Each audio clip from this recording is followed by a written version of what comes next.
Bremen pictures வழங்கும் அனலரசு தயாரிப்பில் சாம் CS இசையில் சூர்யா சேதுபதி நடிக்கும் ஃபீனிக்ஸ் ஜூலை 4 முதல்.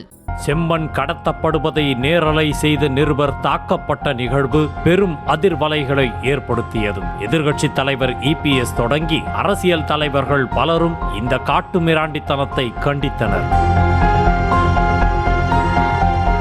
நியூஸ் தமிழ் ஒளிபரப்பிய போது அங்கிருந்த ரவுடி கும்பலால் நமது சேலம் செய்தியாளர் நேரலையிலேயே தாக்கப்பட்டார். ஜூலை 2ஆம் தேதி மாலை அந்த தாக்குதல் நேரலை நியூஸ் தமிழ் ஒளிபரப்ப துவங்கிய உடனேயே மனித உரிமை ஆர்வலர்கள், பத்திரிகையாளர்கள், பல்வேறு அரசியல் கட்சி தலைவர்கள் என தங்கள் கண்டனத்தை நியூஸ் தமிழ் நேரலையில் பதிவு செய்ய துவங்கினார்கள். இந்த அராஜகத்தை அரங்கேற்றிய ரவுடிகளை கைது செய்ய சேலம் மாநகர காவல் ஆணையாளர் பிரவீன்குமார் தலைமையில் சிறப்பு விசாரணை குழு அமைக்கப்பட்டிருக்கிறது.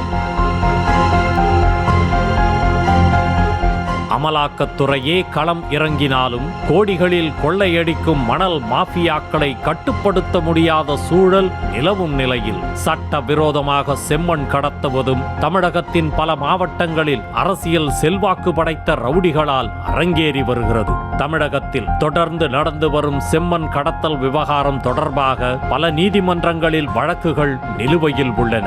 கோவை மாவட்டம் மேற்கு தொடர்ந்து மலையின் அடிவார பகுதிகளான மதுக்கரை, ஆலந்துறை, வெள்ளிமலை உள்ளிட்ட பகுதிகளில் சுமார் 600 ஏக்கர் அளவிற்கு செம்மண் சட்டவிரோதமாக வெட்டி கடத்தப்படுவதாக உயர்நீதிமன்ற மதுரை கிளையில் வழக்கு தாக்கல் செய்யப்பட்டது. இந்த சட்டவிரோத செம்மண் கடத்தலால் கனிம வளங்கள் கொள்ளை போவது மட்டுமல்லாமல் யானை வழித்தடங்கள் முற்றிலும் அழிக்கப்பட்டுள்ளதாக உயர்நீதிமன்றத்தில் குற்றச்சாட்டு முன்வைக்கப்பட்டது. இதேபோல பல மாவட்ட ஆட்சித்தலைவர் அலுவலகங்களில் தொடர்ந்து செம்மண் கடத்தல் புகார்களை விவசாயிகள் கொடுத்துக் கொண்டே இருக்கிறார்கள்.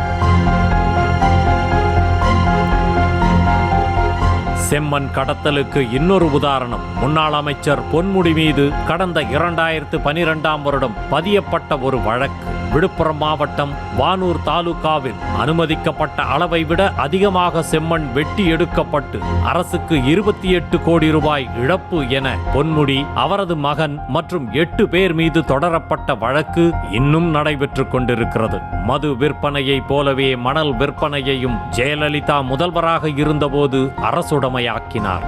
ஆனாலும் ஆளும் கட்சிகளின் அரவணைப்போடு தனியார் மணல் வியாபாரிகள் மணலை சுரண்டி கொடுத்தார்கள். இது ஆதாரபூர்வமாக நிரூபிக்கப்பட்டு நடவடிக்கைகள் தொடர்ந்த போதும் முறைகேடுகளுக்கு முறையான முற்றுப்புள்ளி வைக்கப்படவில்லை.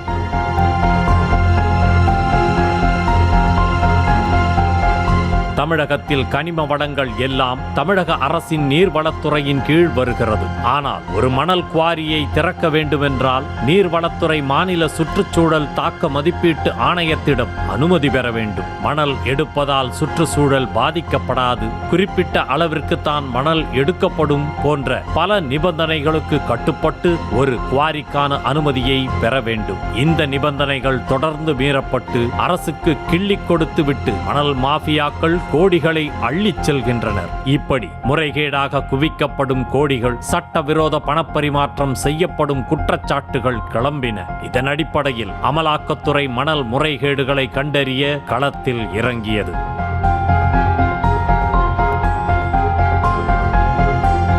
அனுமதிக்கப்பட்ட அளவை விட 8 முதல் 10 மடங்கு கூடுதலாக மணல் அள்ளப்பட்டதை கான்பூர் IITயுடன் இணைந்து ஆதாரங்களை திரட்டியது அமலாக்கத்துறை. இந்த வகையில் திருச்சி, அரியலூர், தஞ்சாவூர், வேலூர், புதுக்கோட்டை ஆகிய மாவட்டங்களில் மணல் குவாரிகளில் ஆய்வுகள் நடத்தப்பட்டு அந்த பகுதிகளின் குவாரி அதிபர்கள் வீட்டில் ரெய்டுகள் நடத்தப்பட்டன. இதைத் தொடர்ந்து குவாரி ஒப்பந்ததாரர்கள், பொறியாளர்கள், மாவட்ட ஆட்சியாளர்கள் என அனைவரையும் சென்னை நுங்கம்பாக்கம் அமலாக்கத்துறை அலுவலகத்திற்கு அழைத்து விசாரணை மேற்கொண்டது. அவர்களின் வாக்குமூலங்கள் பதிவு செய்யப்பட்டன. இந்த ரெய்டுகள் விசாரணைகளின் அடிப்படையில் தமிழகத்தில் 4730 கோடி ரூபாய் அளவிற்கு மணல் முறைகேடு நடந்திருப்பதாக அமலாக்கத்துறை அறிக்கை அளித்தது. அதே சமயம் அரசுக்கு சுமார் 36 கோடி ரூபாய் மட்டுமே வருமானம் கிடைத்ததையும் சுட்டிக்காட்டியது.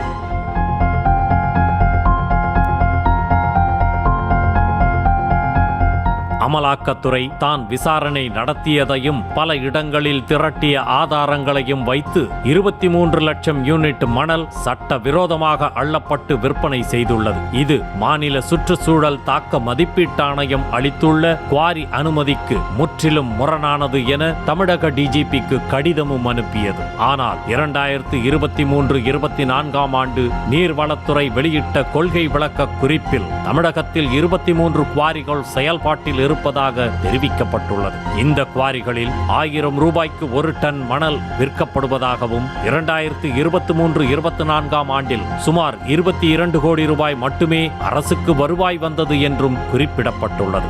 சமீபத்தில் கனிம வளத்துறையின் அமைச்சர் மாற்றப்பட்டிருப்பதும் இங்கே கவனம் பெறுகிறது. ஆனால் கனிம வளங்கள் கொள்ளையின் மூலம் அரசுக்கு வருவாய் இழப்பு ஏற்பட்டு தனி மனிதர்களுக்கு கோடிக்கணக்கான தொகை கைமாறுகிறதா என்ற கேள்விக்கான விடை சொல்ல வேண்டியது அரசின் கடமை.